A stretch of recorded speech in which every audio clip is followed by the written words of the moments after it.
Imagine living on a tiny island in the middle of the Atlantic Ocean, where there are no rivers, no large freshwater lakes, almost no natural resources, and barely enough land to build a modern city.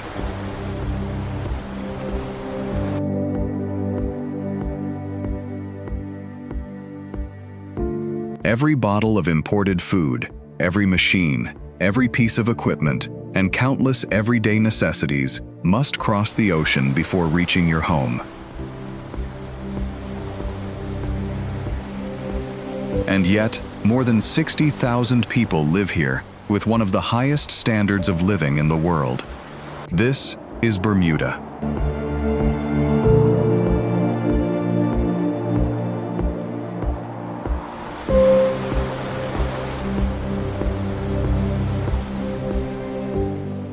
From the outside, Bermuda looks like a tropical dream.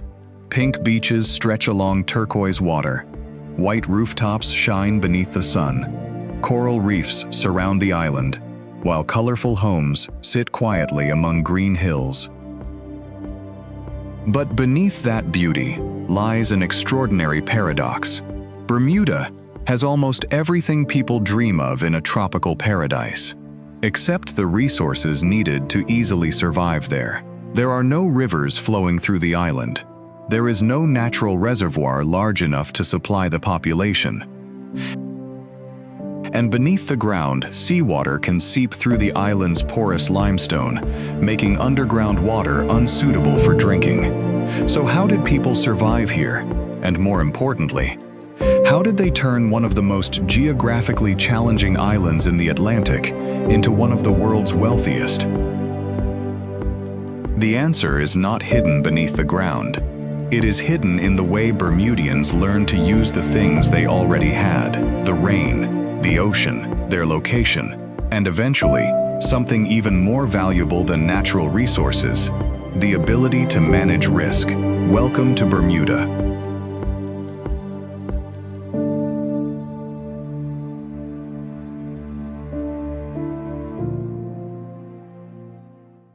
Bermuda is not where many people imagine it to be. Although its beaches and climate may look Caribbean, Bermuda is actually a British overseas territory located in the North Atlantic Ocean. It is an isolated archipelago made up of several main islands and more than 100 smaller islands and rocky islets. Together, they cover just over 50 square kilometers. That is remarkably small. And yet this tiny piece of land sits surrounded by thousands of kilometers of open ocean. To the west, the nearest mainland is the eastern coast of the United States, more than 1,000 kilometers away.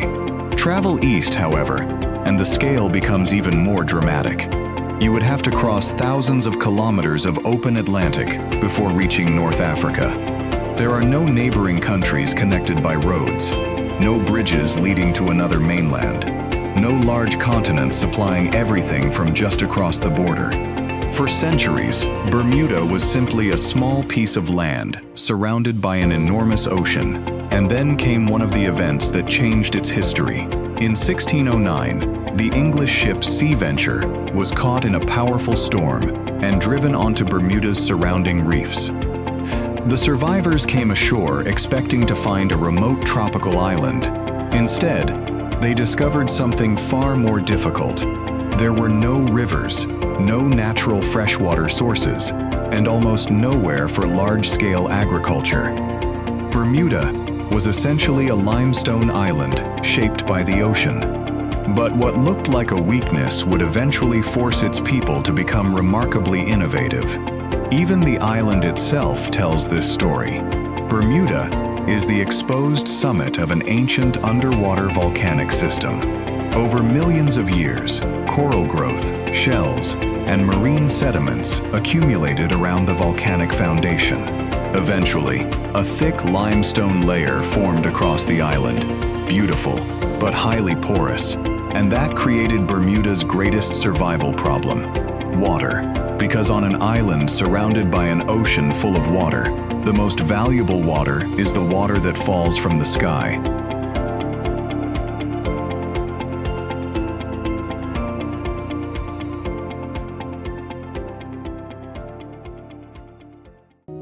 In many countries, rain is something people barely notice.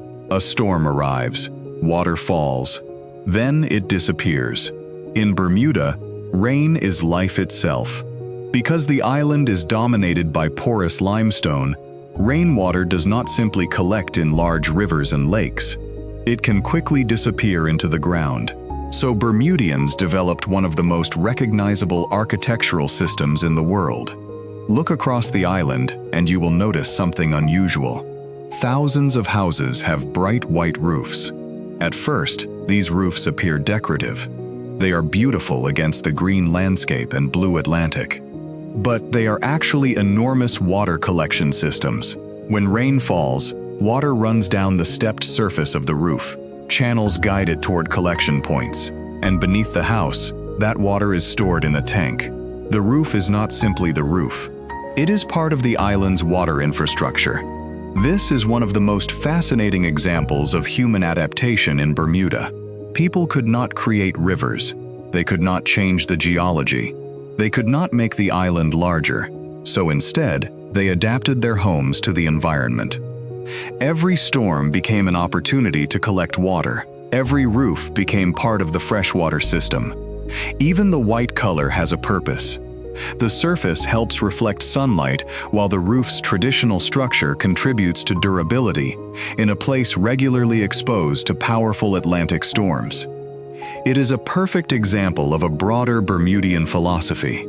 If nature will not give you what you need, build a way to capture it. And this philosophy extends far beyond water, because Bermuda's most valuable resource was never beneath the island. It was around it, the ocean. Bermuda sits within the Sargasso Sea, a huge region of the North Atlantic, defined not by surrounding land, but by ocean currents. One of the most important is the Gulf Stream. Its warm waters help give Bermuda a mild climate, despite its northern Atlantic location. And beneath the surface lies another world. Crystal clear water, coral reefs, marine life, and hundreds of shipwrecks scattered across the surrounding seafloor. The same reefs that once threatened ships eventually became part of Bermuda's identity. The ocean was both the island's greatest danger and its greatest opportunity. Bermuda's beaches are among the most recognizable in the world. Horseshoe Bay is perhaps the most famous. Its turquoise water and soft pink sand make it look almost unreal. But even the color of the beach tells a scientific story. The pink sand is created partly by tiny marine organisms called Homotrema rubrum.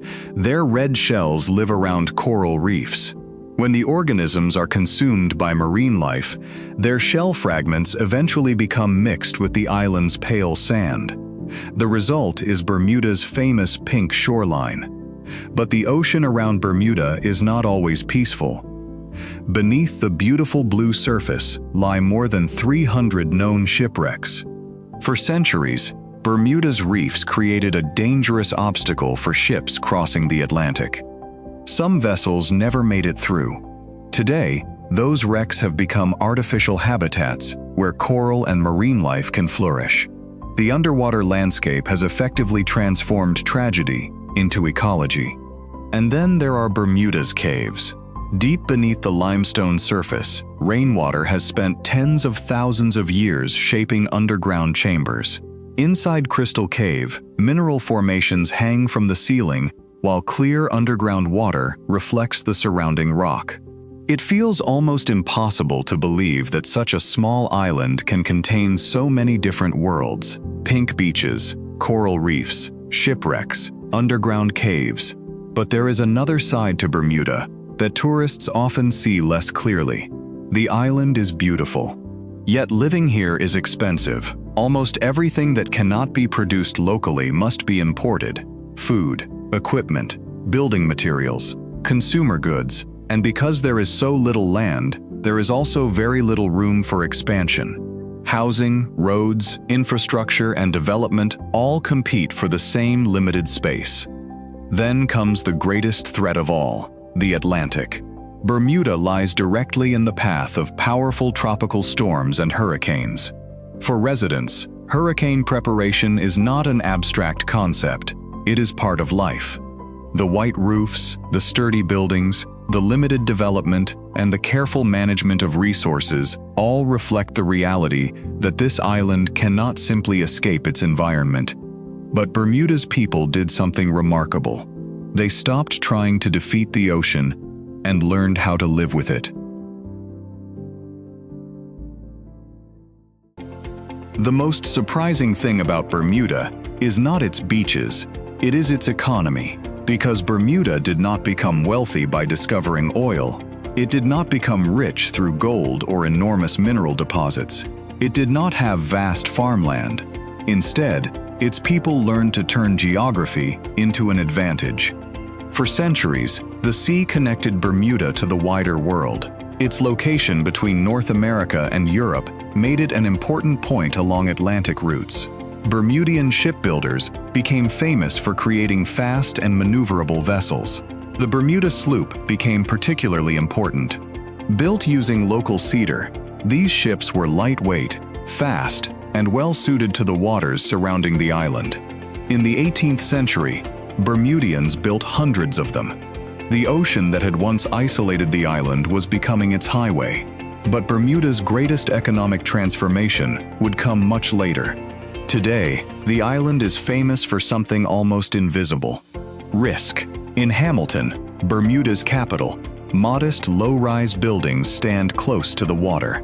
They do not look like the headquarters of a global financial center. But behind those walls, enormous financial transactions take place. Bermuda became one of the world's major centers for insurance, and, especially, reinsurance. And reinsurance is essentially insurance for insurance companies.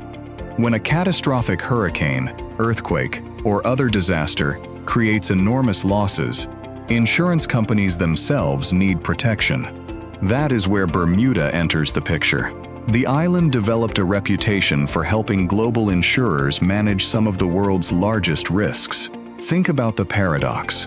Bermuda is a place that must prepare for hurricanes. Yet it became famous for helping the world financially prepare for hurricanes. The island's greatest economic resource is therefore not something you can mine. It is knowledge, trust, connections, capital, and the ability to understand risk. A tiny island with very little land learned to manage something much larger than itself: uncertainty. That may be Bermuda's greatest achievement.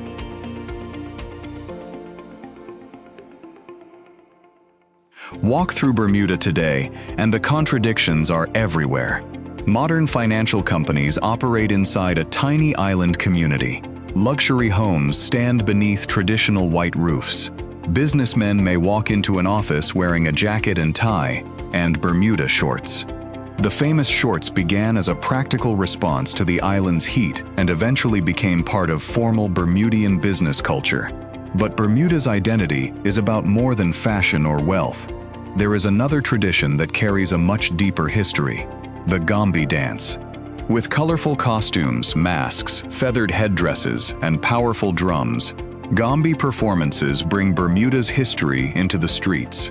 The tradition has roots in the African heritage of Bermudians and carries memories of slavery, struggle, resilience, and cultural survival. This is what makes Bermuda more than a beautiful island.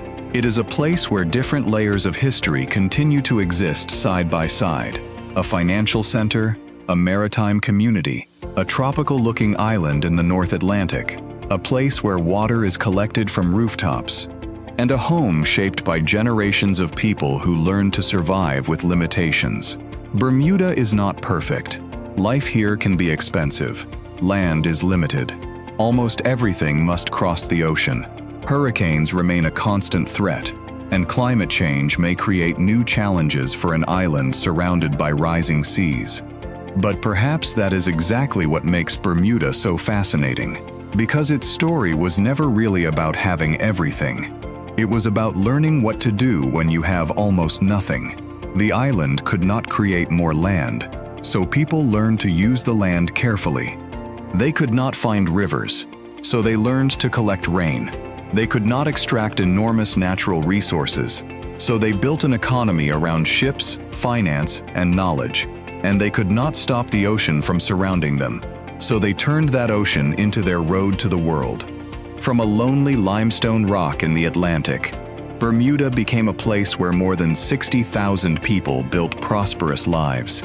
Not because nature made survival easy, but because generations of people learned how to adapt. And perhaps that is the greatest lesson Bermuda offers.